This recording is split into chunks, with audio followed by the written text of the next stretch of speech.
Hey, what is going on, everybody? Welcome to the Super Lunch Bros Podcast, episode number 121. I am Brendan. Let's talk about UFC Fight Night.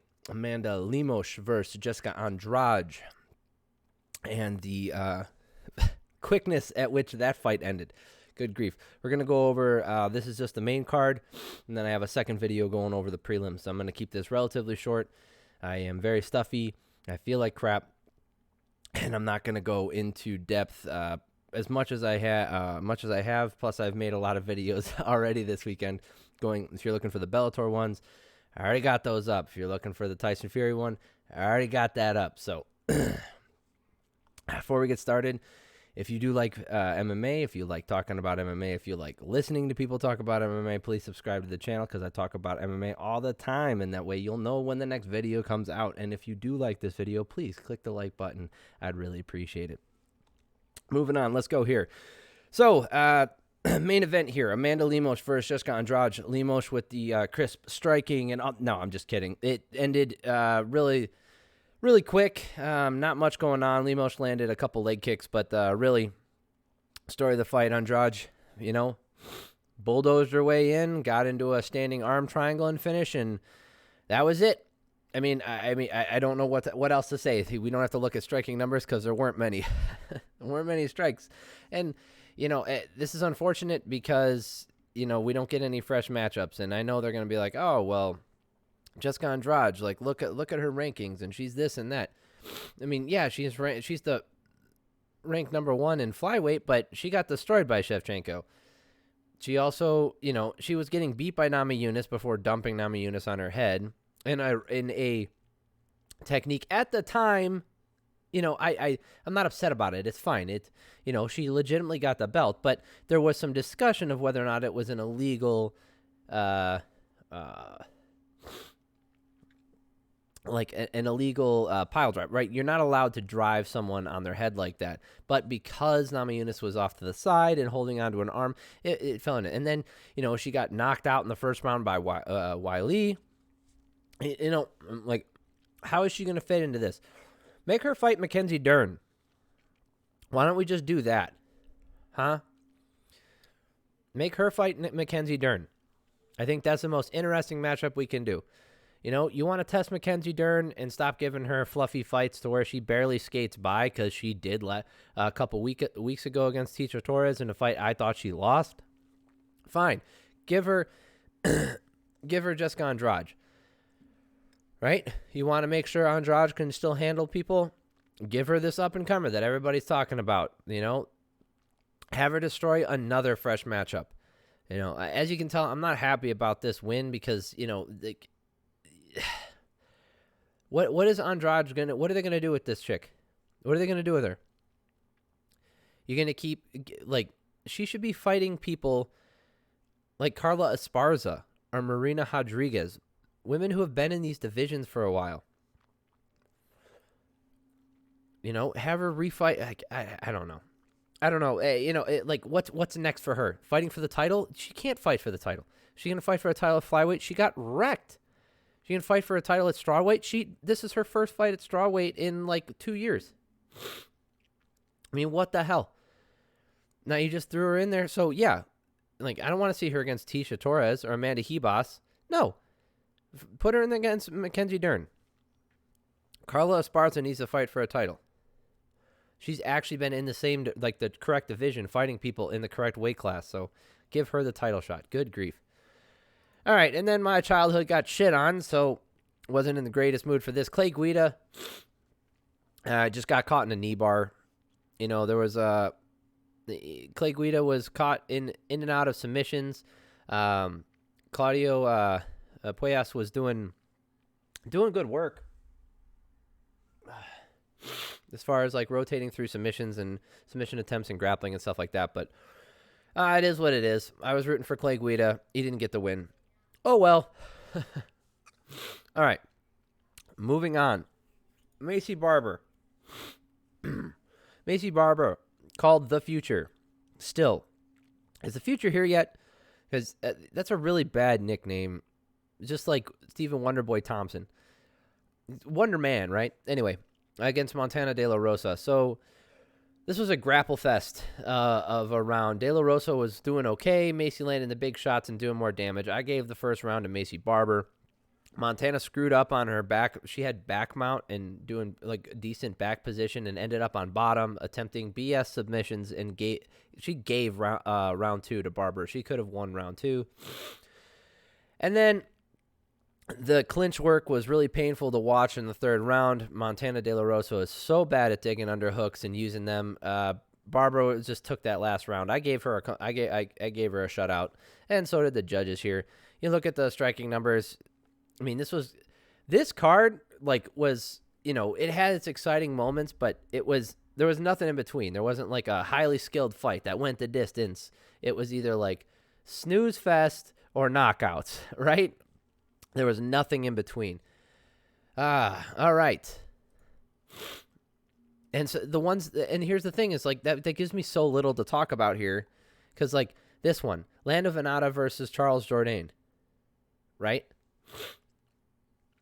This fight started out decent, on the feet, both guys striking. Then they went to a grappling exchange. Venata went into his guard and then ended up freaking getting submitted with a one-arm guillotine, right? I mean, that's impressive for Jourdain, and I'm not shitting on him or anything like that. It's just like usually I spend time breaking down the main event, but there's nothing to break down, and there's nothing for her to do. And then the co-main event is an older guy and an up-and-comer, so like neither one of those guys has much to talk about there. Macy Barber finally looked okay, so that's cool. Like she actually made weight and didn't have to make excuses this time, so that's neat. And then Lando Venata versus Charles Jourdain, like these fights, like I'm telling you, like some of them are really fun to watch. It's just like there's nothing to break down here. It ended really quick. And Venata got caught in a single arm guillotine and got finished. Okay, and here we go. Jordan Wright versus Marc-Andre Barrel. Same thing, man. Mark got a really super tight mounted guillotine and a really strong squeeze and got the finish. That's the end of the main card. I think this fight started out the main card, if I'm not mistaken.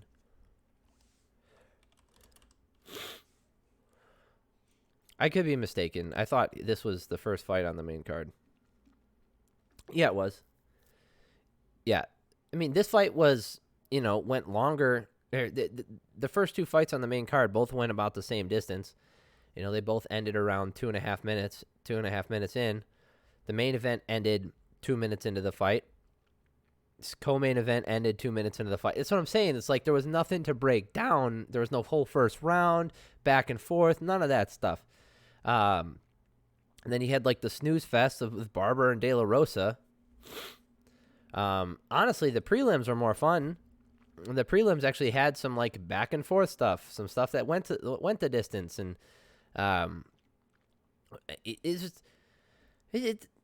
in some like a shit show of a frickin' you know what? No, I said I would do it in a different video, so I'm gonna do it in a different video. I'll keep this one to about 10 minutes. So, all in all, what do we do with Clay Guida from here? He's an older guy. I think keep giving him fun fights. I think he just got caught in a bad position in this knee bar. I still think he, his chin has gotten tested lately. Let's put him in, veteran fun fights. I know he wants to fight up and comers, and that's cool and all, but I want to see him keep fighting. Like his longevity is not second to none. I mean, I think there's been more successful fighters with great longevity, but there's also something to be said for someone who's able to compete at the highest level and stay a journeyman at a relatively competitive level for this extended period of time. Because I mean, Clay Guida has been fighting since when? I mean, what was this? What's his record? 37-19. He's had over 50 fights. The guy's, how old is he? 40 something? Yep. 41. His first recorded professional fight on this thing goes back to 2006, but I'm pretty sure he started professionally before then. And he's from Illinois. Gotta love him. He is nutso, though. All right. Professionally, he started way back in Silverback Classic 17 in 2003. That was his professional career. Let's see. XFO, EC60, XFO. Yeah, he went in. Actually, his second fight was actually in the XFO, the Extreme Fighting Organization. That's like a local thing here in Illinois. It was around for a long time. He fought in that a lot, actually. Holy moly. By the time he left XFO, he was 18-3. He's probably fighting against people that I know. You've fought so many damn people in here. Good grief. Like, I had to have met at least one of these people at some point. Being in the suburbs over here. Good grief. And then just this long UFC career. Trading wins and losses. 4 in a row. Win some, lose some. I don't know, man. He's got a lot of really good wins, and he has, like, tough losses, and he's been fighting against, like, upper echelon competition forever.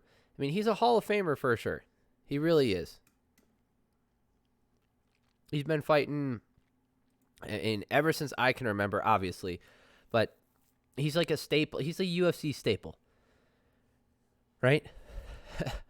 And, he's one of those underground guys. The guys that came from, the very beginning of the sport. And it's cool to just see him around. And it's unfortunate that he lost. But, he's losing to a guy like that's highly skilled.